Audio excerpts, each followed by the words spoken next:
Zee 24 तास एक पाऊल पुढे। दोन विहिरी खोदूनही पाणी न लागल्याने निराश झालेल्या औरंगाबादमधल्या एका शेतकऱ्यानं आत्महत्या केली। वाळुंज परिसरात ही घटना घडली आहे। राजू बिडबे असं आत्महत्या केलेल्या शेतकऱ्याचं नाव आहे। त्यांनी त्यांच्या शेतात दोन विहिरी खोदल्या, मात्र दोन्ही विहिरींना पाणी लागलं नाही। दुष्काळात शेताला पाणी मिळण्याची आशा मावळल्यानं निराश झालेल्या या शेतकऱ्यानं विष पिऊन आत्महत्या केली। गेल्या 15 दिवसात मराठवाड्यामधल्या 3 शेतकऱ्यांनी आत्महत्या केली आहे। दुष्काळ शेतकऱ्यांच्या मुळावर उठला आहे, हेच यातून सिद्ध होत आहे।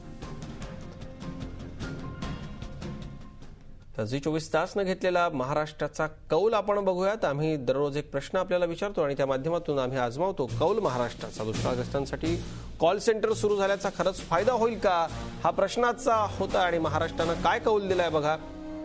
जवळपास 38% जनता म्हणते होय, तर 62% जनतेला फायदा होईल असं वाटत नाही।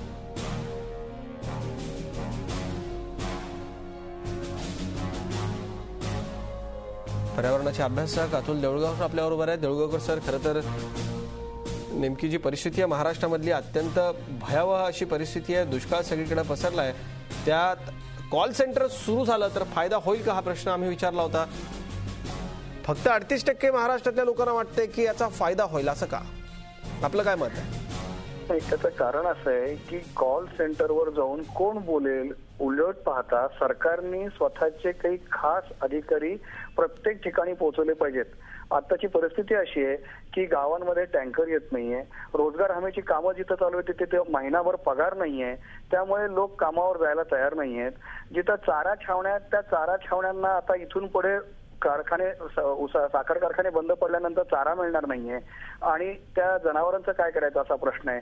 असे विविध प्रश्नांनी दुष्काळग्रस्त ग्रासलेले असताना कित्येक दुष्काळग्रस्तांपर्यंत अनेक योजना पोहोचत नाहीयेत। त्या पोहोचत नाहीयेत म्हणून अधिकाऱ्यांना तिथपर्यंत पाठवलं पाहिजे।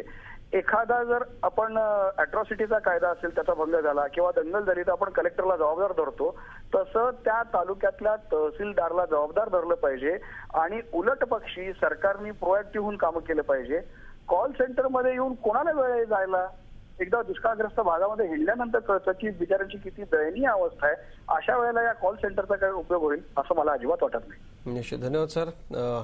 झी 24 तास कडे आपण प्रतिक्रिया दिली त्याबद्दल। तर हे होते पर्यावरण तज्ञ देऊळगावकरजी।